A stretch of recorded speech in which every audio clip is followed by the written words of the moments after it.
Olá, irmãos, que a graça e a paz do nosso Senhor e Salvador Jesus Cristo seja com cada uma das nossas famílias. Vamos orar? Senhor, nós te damos graças pelo teu cuidado e agora pedimos que o Senhor fale aos nossos corações através da tua palavra, que nós possamos ser transformados segundo o agir do teu Espírito Santo em nós. Por isso, conduza-nos nesse estudo. Nós oramos em nome de Jesus. Amém e amém. O Evangelho de João, seu capítulo 4, os versos de 3 a 7, ele relata um encontro muito especial. Diz assim, aqui ele está falando sobre Jesus. Deixou a Judéia, retirando-se outra vez para a Galiléia, e era-lhe necessário passar pela região de Samaria. Assim, Jesus chegou a uma cidade samaritana chamada Sicar, perto das terras que Jacó tinha dado a seu filho José. Ali ficava o poço de Jacó. Cansado da viagem, Jesus sentou-se junto ao poço. Era por volta do meio-dia. Nisso, uma mulher samaritana veio tirar água. Jesus lhe disse, dê-me um pouco de água. Como eu disse, esse texto aqui, ele está relatando um encontro muito especial. Ele é tão especial que ele mereceu entrar para as páginas do livro sagrado. Foi registrado aqui pelo evangelista. Mas perceba que esse foi um encontro intencional. Jesus ele está se deslocando da Judéia para a Galiléia. E era necessário, então, passar pela região de Samaria. Esse é o que o texto declara.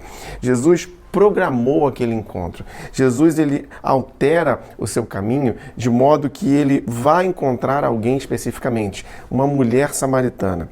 Nós aqui não sabemos o nome dessa mulher, mas podemos olhar para o texto e aprender algumas coisas bem específicas sobre a qualidade dela por ser samaritana. Os samaritanos eram um povo desconsiderado pelos judeus, isso por conta das misturas. Eles eram considerados impuros. Quando Israel é levado cativo pelos assírios, são assentados ali em Samaria outros povos que trazem práticas distintas, que trazem práticas religiosas, de culto, distantes do povo de Israel. Então, quando se volta do cativeiro para aquela localidade, muitos não conseguem comprovar a sua genealogia e tem também ali uma mistura com povos que já estão estabelecidos, povos esses que mantêm as suas práticas cultuais. Tudo isso tornava os samaritanos impuros para os judeus. Então, falar com um samaritano não era algo coerente para um judeu. Mas Jesus, ele quebra isso. E não apenas ele está falando com um samaritano, mas ele está falando com uma mulher. O texto fala que era por volta do meio-dia e aquela mulher estaria indo tirar água. Então, provavelmente, aquela mulher também estava evitando contato social. Esse horário não era um horário comum para esse tipo de tarefa. Ela não está querendo encontrar outras pessoas, ela não está querendo se relacionar em sociedade. É provável que por conta da sua questão familiar, que o texto aborda mais à frente. Mas nós podemos aprender algumas lições muito preciosas com esse texto. E a primeira, para Jesus não há distâncias. Jesus, ele diminui, encurta as distâncias, ele vai ao encontro de cada um de forma intencional. Para Jesus não há preconceitos, não há classes sociais, não há separações culturais. Por isso que Jesus fala com aquela mulher e, sobretudo, uma samaritana. Eu leio aqui Gálatas capítulo 3, verso 28, quando o apóstolo Paulo registra o seguinte: não há judeu, nem grego, nem escravo, nem livre, nem homem, nem mulher, pois todos são um em Cristo. Essa é a mensagem do Evangelho, uma mensagem que iguala a todos, uma mensagem onde coloca todos de maneira igual. Todos somos feitos irmãos, partes de uma grande família. Em Jesus nós somos iguais, não há distâncias. Essa é a realidade do Evangelho. Jesus nivela todos, mas nós precisamos vencer essas diferenças que muitas vezes nós mesmos estamos cultivando. Irmãos, é assim que Jesus age. Ele vem até nós, ele encurta as distâncias e ele está nos ensinando que nós somos aqueles que devemos também ir ao encontro dos outros. Não podemos desenvolver, alimentar comportamentos que trazem distância, que separam, comportamentos com base em conceitos pré-concebidos. Isso não é bom, não é bom. Em Cristo nós somos parte de uma grande família e somos filhos amados do Senhor. Mas o texto segue, verso de 7 ao 10. Nisso veio uma mulher samaritana tirar água. Jesus lhe disse, dê-me um pouco de água. Jesus aqui está iniciando a conversa. E o verso 10. Jesus respondeu, se você conhecesse o dom de Deus e quem é que está lhe pedindo água para beber, você pediria e ele lhe daria água viva. Há uma segunda lição que nós queremos aqui ressaltar, que é Jesus é o que verdadeiramente precisamos. Nós precisamos verdadeiramente de Jesus. Aquela mulher, ela chega ali pensando que o seu problema era água. Ela estava em busca da solução para o seu problema, que era água, mas Jesus sabia o que ela verdadeiramente precisava.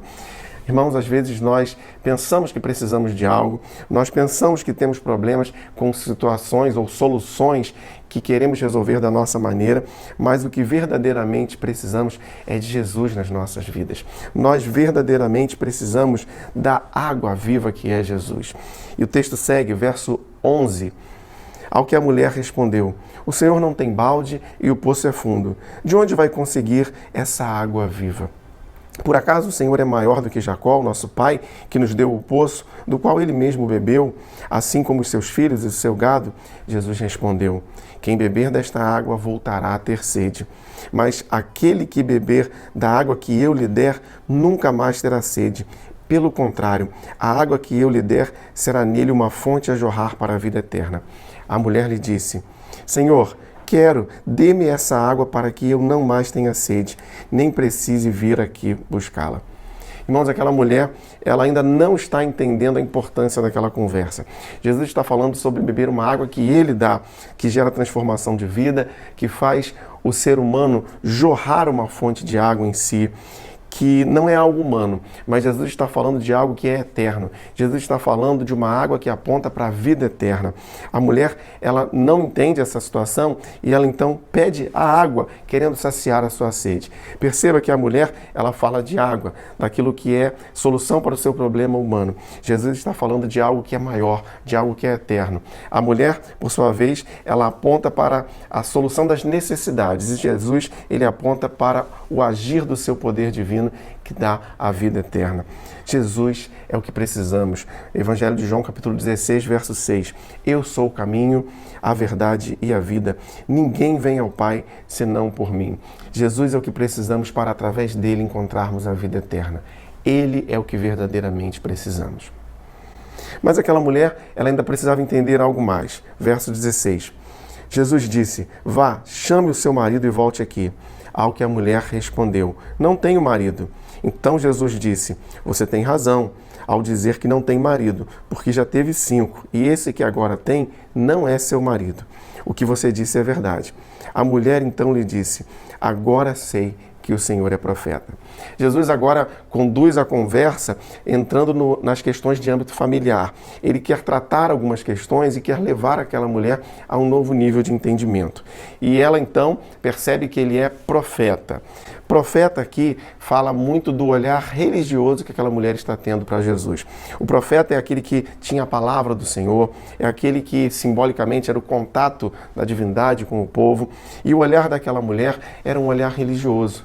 Ela passa a ver Jesus como um ente religioso. Tanto que a pergunta seguinte, ela vai mostrar esse pensamento dela. A pergunta seguinte é sobre onde seria o local correto de adorar, tendo em vista a divergência entre samaritanos e judeus.